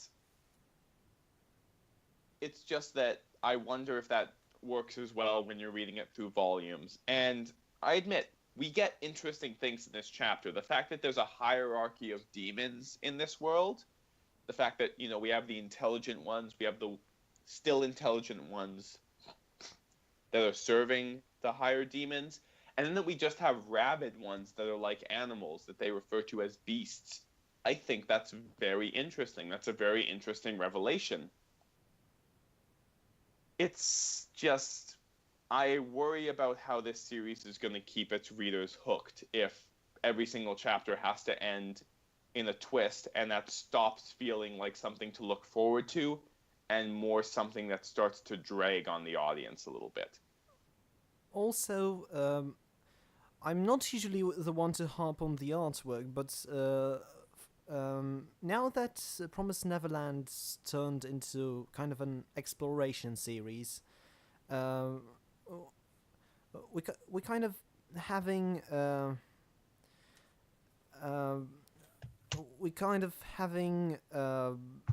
a fairly a fairly realistic and kind of dirty art style in the background, which is still really cool, but doesn't really get the doesn't really convey maybe the sense of oh, here's this whole new world that we have to explore, and also the fact that all we're seeing now is trees doesn't help all that much. Yeah. I don't want to sound pessimistic, and I'd be really annoyed if this happened. But I think the author's style and art really, really fit Gracefield House, and that was the reason why it worked so well. Yeah. And now we transitioned out of it. I really don't think it fits the rest of the series as they put forward from this point to this. I disagree. I like the way that a lot of the backgrounds look with like the various plants. Like the trees themselves are a bit dull, but like the inside of the cave and also the very like sort of scrawny, jagged look of all the demons. I'm quite big on that personally. Yeah, and sometimes for example, the last 2-page spread in the last chapter, we have a very nice composition with the straight looking trees are really kind of convey the horror of the demons. So it's kind of effective in bits and pieces, but overall it's not as interesting as it was before. Yeah. So, Yeah. we never learn. Oh yes. Oh yeah, that's me. So that's chapter 15 and 16. Yeah. So, yeah, we have chapter. I don't think I read these back. So, yeah. Oh, okay. So I'll judge them. Chapter 15. Yuiga. So last chapter we had the accidental kiss as Yuiga went outside to look for Ogata and she fell onto him. Chapter 15 we start off with Yuiga and Ogata cleaning out the girls' bath as punishment for going outside without permission. And just then all the girls start coming in because Ogata was made the unfortunate mistake of hanging the closed sign around her neck instead of hanging it outside, so no one knew what it was closed. So the whole chapter involves Yuiga trying to hide from everyone with cheesecakey fan service and hijinks. They all go into the sauna where he's hiding, and so he's like super steamed up. And Ogata's the only one who knows he's there, so she's getting very flustered while in a towel, like, oh, can you see me? Can you see me? And he almost gets away with it too, if it wasn't for that meddling Takamoto, who he runs into naked. She conveniently thought she was hallucinating from all the steam and just being obsessed with him. Then Ogata... The kiss was an accident. And then asks if Narayuki and like grills Narayuki on whether he saw her in a towel or not. She sort of wants him to have, even though she was embarrassed at the time. Chapter 16, Yuiga's being grilled by Mafuyu Kurisu, their original tutor. Hello? The girls come in to try and get Yuiga out of trouble, but through a misunderstanding, they actually end up revealing even more of the harem bollocks that have gone down over the past few chapters, which I thought was hilarious. Like, yeah. I was actually laughing out loud for the whole first half of this. Kurisu lets him off, but still doesn't hugely approve of it. Yuiga then sees that she's got scratches on her hands from going outside to check on Ogata, and figures out, she actually has a soft spot for them, but she doesn't want them to know this. She wants to stay distant from it. And then he casual clothes, and they just start a conversation, and there's a little gag at the end, but I'm guessing this will be followed up on in next week's chapter. So I was getting a bit tired of this series with all the harem nonsense. These past 2 chapters I actually had quite a lot of fun with, particularly the second one. Yeah. I think they played up the comedic aspects of it being a harem more, which really works in its favor. like Castor was mentioning, kind of the awkward teenage stuff. It kind of feels like they're really playing that stuff up, and that is working for me quite a lot. I have a slight concern. I hope this teacher isn't going to end up being another love interest for Yuiga. Oh god, I hope not. I want to see this now. I like this angle of her just being affectionate towards the girls, but kind of not wanting to seem too soft about it. Like, I like that angle. I don't want it to suddenly turn into, but this Yuiga student is so cool. Yes, Yeah. it would maybe fly in a series like maybe To Love Ru that's so removed from reality that it's just like, plain fan service. Yeah. But in the manga, like We Never Learn, who thus has been fairly realistic, it just be creepy. It's just the warning bells have got. It's always creepy. Whenever I see that, I've recently been playing Persona 5, and I thought, like, because in the Persona games you do social links with the characters during downtime to kind of get more of a bond, and some of the characters you can date, and I thought, oh, they're just gonna have you date all the teenage characters, like adult characters of the opposite sex that you can form relationships with, and that was oh wow. Oh. Okay, was not expecting it to go down this route. Like, yeah, that's Teenage I really hope this series doesn't go that angle, because that is something that no matter what the medium, it doesn't just skeeve me out. It kind of like every time relationships between a teacher character and a student character are portrayed as like legitimate okay options, that's something that kind of offends me on a deep personal level. So I'd be very, very happy if that did not happen. But yeah. For the first chapter, I understand how people could like this. I understand how people could find this very funny. But I really don't like the fact that a lot of the comedy in this series is coming from the fact that not just Takamoto, not just Furuhashi, but also now Ogata are just the biggest idiots on the planet. I don't understand how that could be things like, oh, I hung it around my neck because I guess I just don't understand how signs work. Look, you can have one or two characters this way. That's fine. I was actually enjoying Takamoto quite a bit because she had this character development. She was more of the airhead. Yeah. But if every single character is this, where they just like... Sorry, go ahead. I can see. I think you're being overly. Yeah, sorry. I can see I think Ogata. this is an over... Sorry. Okay, you go. Go. You go, Cheddar. Okay, I can see Ogata being very literal-minded. I think that's something she could understand it as, and that's maybe fit her character. Yeah, just that. Yeah, I think it's an overgeneralization to just say they're all being stupid, because it's a harem comedy manga. They've got to find a way to have humorous misunderstandings, and I think the way they characterize it by each character misunderstanding things in different ways, I think is quite effective. I think it's a little. I think the thing with the sign is a bit of a leap, but it works really well in that first scene of chapter 16 where they overhear, oh, the teacher saw X incredibly lewd thing. We better go and clarify this, and end up revealing all of the stuff they've been getting up to over the last few chapters. That I can get into a bit more. Because they're also very flustered. Oh, it's just me who asked him to touch my belly. Yeah. I mean, it bugs me a little bit just the fact that I feel like we have these scenes a lot in harem manga, where like each of the girls bust in to say like, oh, here's the shameless thing I did with the main character. Here's the even more shameless thing I did with the main character. Like we say that a lot, but like I've not been as exposed to that, I guess.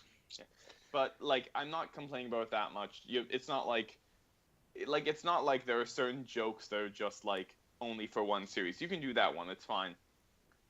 But I just think that too much of the comedy in this series comes from like the girls doing something silly, and then Ogata being like, that was so silly, or like that was so dumb, or that was so socially inept. And it's just a little bothersome to me that all three Wait, have you mean now you mean that Yuiga said that, not Ogata? Yuiga, thank you. That Yuiga is constantly having that reaction, just like, oh, that's so dumb, or like, oh, how could they make that mistake? I don't think that's what's happening. I think that's an oversimplification. Every chapter is a group of teenagers that one of whom will make a mistake to humorous consequences. It's all of them essentially. All the situations they get themselves in could be easily explained by if they were grown up enough to admit the mistake in the first place. But it keeps on snowballing to even more humorous extents because they're all kids and don't know how to deal with life. Oh, and for this week's entry into Hovin's Moe Gland corner, I thought that I thought that the panel where all three of the girls were just popping out from behind the door, I thought that was really cute. That is very cute. Yes, it is, but I don't. I think there are some. I'm not like I said, I'm not shitting all over We Never Learn. I'm not saying like, oh, this is an awful series. I've read far worse harem manga than this. It's just something I'm getting a little tired of in harem series in general, and particularly in this one, because every single chapter seems to have the like, oh, here's the humorous misunderstanding that, the female character, does something that, okay, if you don't like the word like dumb or stupid, that's perfectly good, but does something that's like weird or like misunderstands something and makes a humorous mistake because of that. And then Yuega's just kind of having the reaction, just like, really? Like, I just feel like that's happened a lot in the most recent chapters, and I'm hoping that we get some other form of comedy from it, because it's basically what happens every single time there's a Takamoto focused chapter, is it ends with her making some sort of humorous mistake and just going like, I could have done this the whole time. Like with the, oh, I could have just worn my swimsuit instead of the underwear, or oh, I gave him my swimsuit. Okay, there's a lot of swimsuit stuff.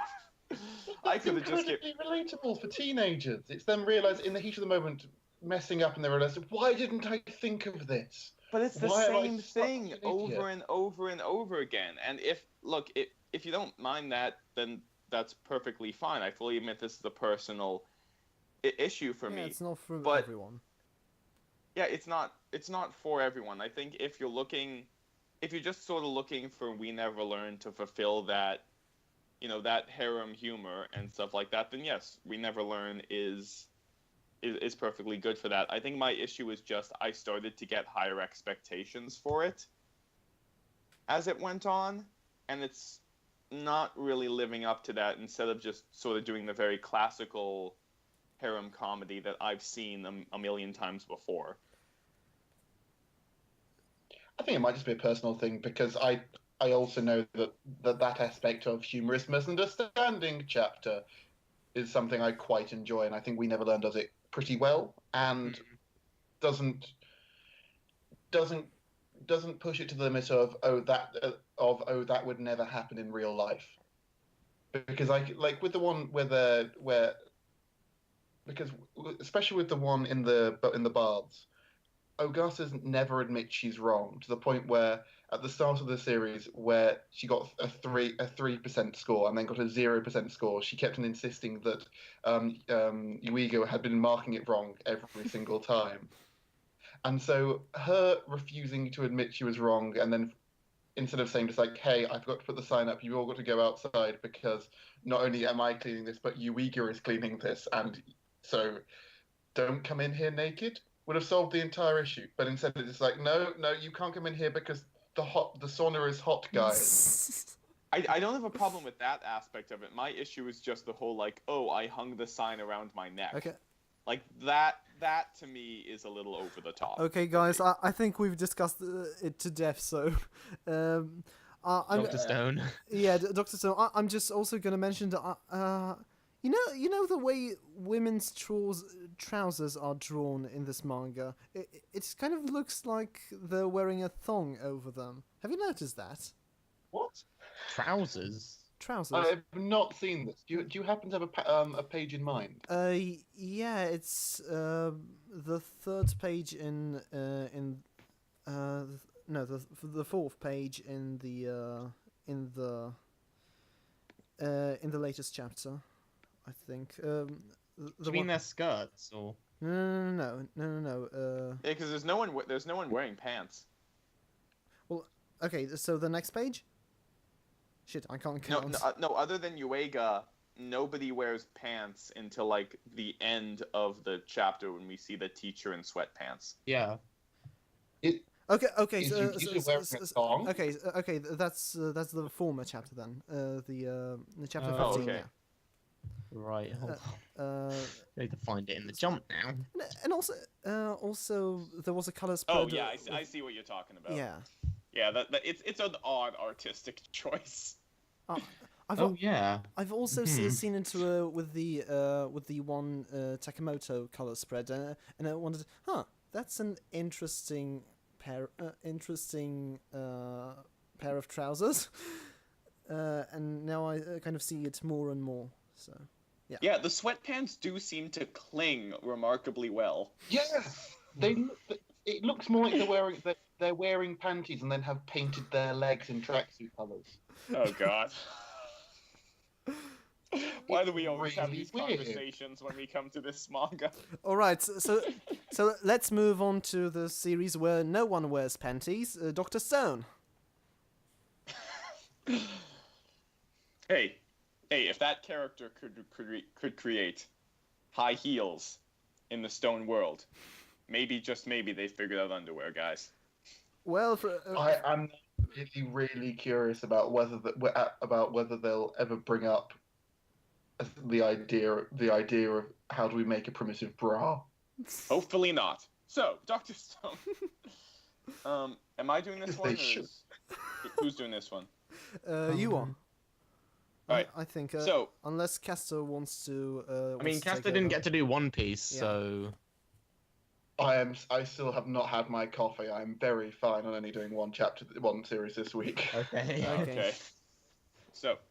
So in these chapters of Dr. Stone, we continue the flashback of Senku, where he's finally freed out of the stone, and a bunch of monkeys look over him, thinking, "Oh, it's a soft and smooth and shiny monkey. That's kind of weird."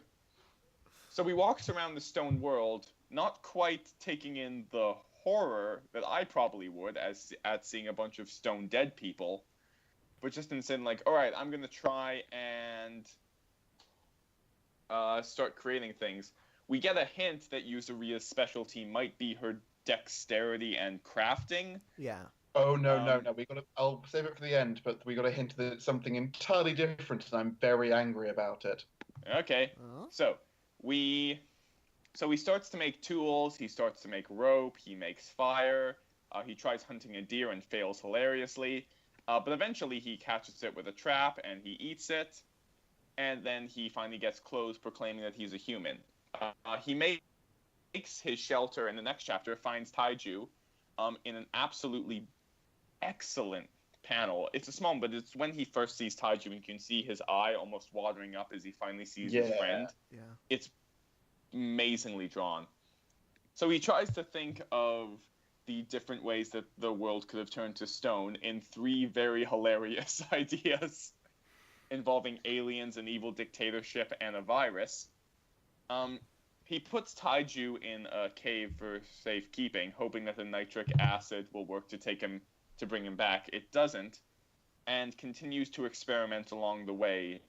We get some decent character development for him until the end of the chapter, where we see Senku in the past proclaiming that he can't do this without Taiju, to wake up just as Taiju in the present is proclaiming that he can't do this without Senku. Please wake up. And at the end, he looks up in the past to see that it's starting to rain.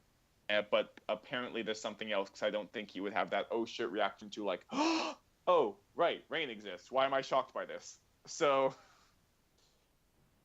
I have an opinion on these, but I'll say it because I know somebody else had a much stronger opinion on something in this chapter than I did. So please go ahead. Okay, so it's my entire problem in this series of why why Yuzuriha is actually here, apart from to be Taiju's love interest.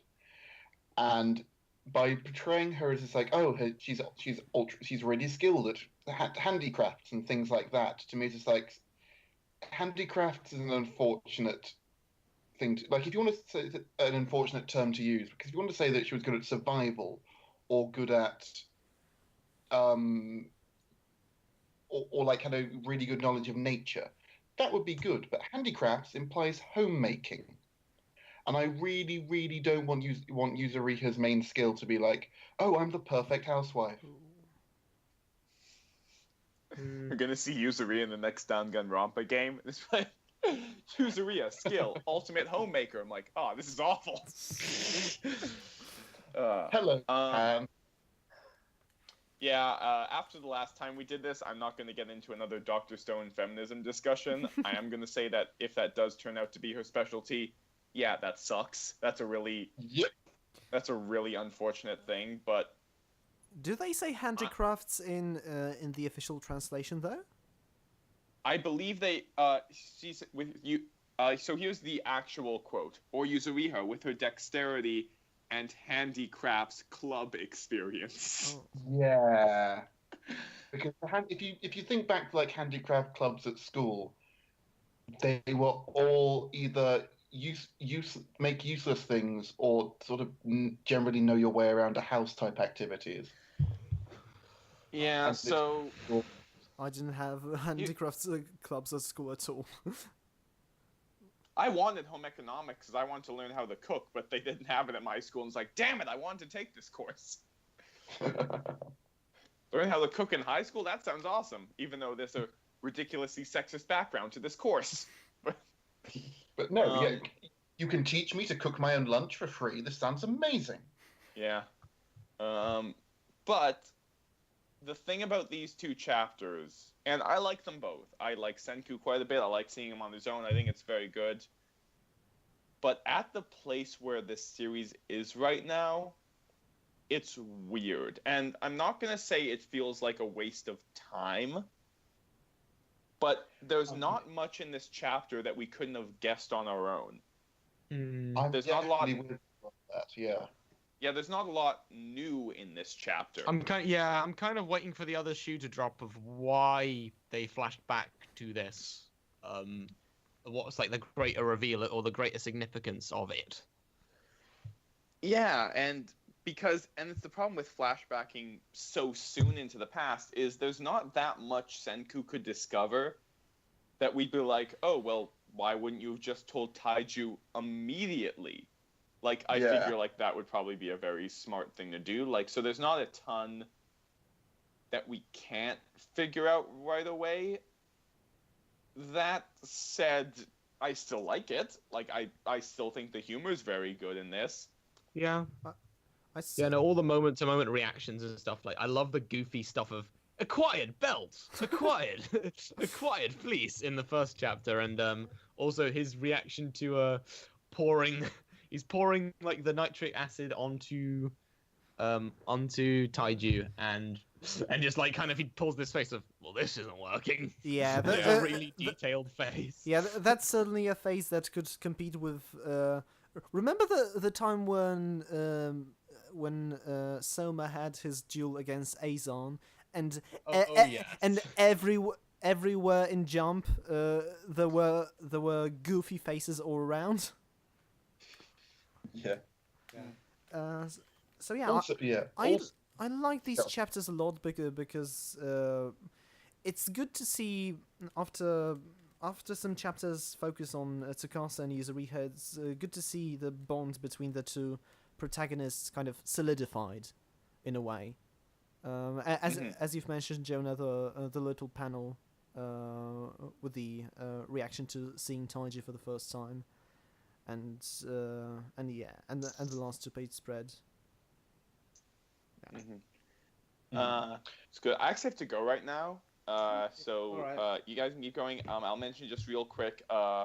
Sundan, I think was the Shudan, which was the title of the soccer manga that came out this week, it's by the same person who did Straighten Up. I like that quite a bit. It was alright. Yeah. But I have to head out right now. So have a good one, guys. Yeah, cheers, mate. Okay. See ya.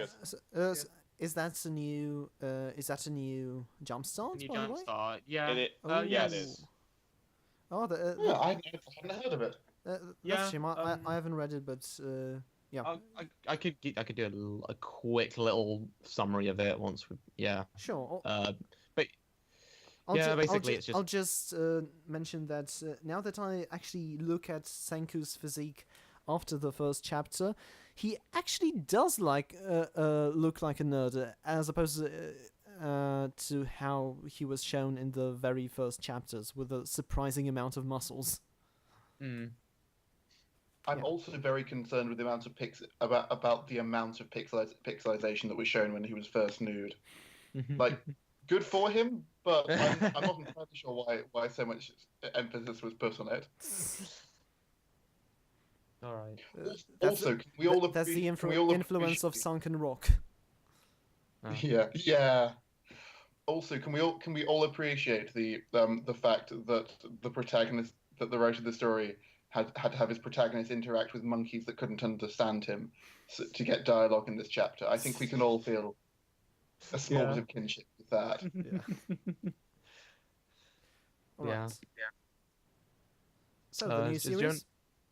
Yeah, the new series, Shudan. Yeah, it's basically it's a soccer, manga, football, whatever you want to call it, and it's focusing on a team that already kind of know each other, which is an interesting take. It's not like starting from scratch or anything. It's they're an elementary school team, I believe, or they're in 6th grade, wherever that is. Yeah, junior high is the year after this, and a girl joins the team, and kind of sparks up a bit of a rivalry between them. And at the end of the chapter, she actually manages to equalize a very one-sided game. And they're kind of, and also we learn that a lot of the members of the team are actually pretty good. They're pretty athletic. They just don't function well together. And so she is starting to so her inclusion on the team seems to be starting to fix that.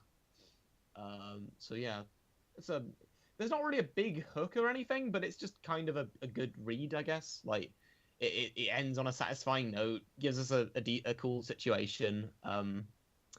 And yeah, I guess I'll read the next 2 chapters once the Jumpstart wraps up. I probably won't Yeah. You know, I wouldn't mind. It sounds interesting. I wouldn't mind if keeping an eye on it. Mm. Yeah. Oh, and next Sounds week intriguing. yeah. And next week we've got another romantic comedy manga, so see where that goes, I guess. That's free in Jump already, I think. Sorry? There'll be free romantic comedies in Jump at the moment. Oh yes.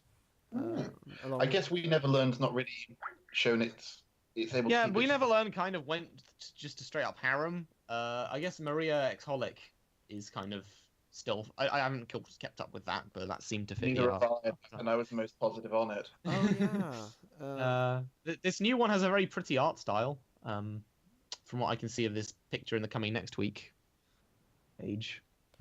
How many jump stars are we going to get? I think it's Next just these one. 2 for the time being. Oh, okay, Yeah. cool. Which is For- fair enough. Yeah. We've got a pretty For stacked Stammer's- line. All right then. For So, Summer Stream, for so Summer Stream, I think go. Ignore me. I'm tired. okay. So that is gonna do it for this week of Stammer Stream. Thank you for watching, either on my YouTube channel or live at twitch.tv/Wensleydale Cheddar.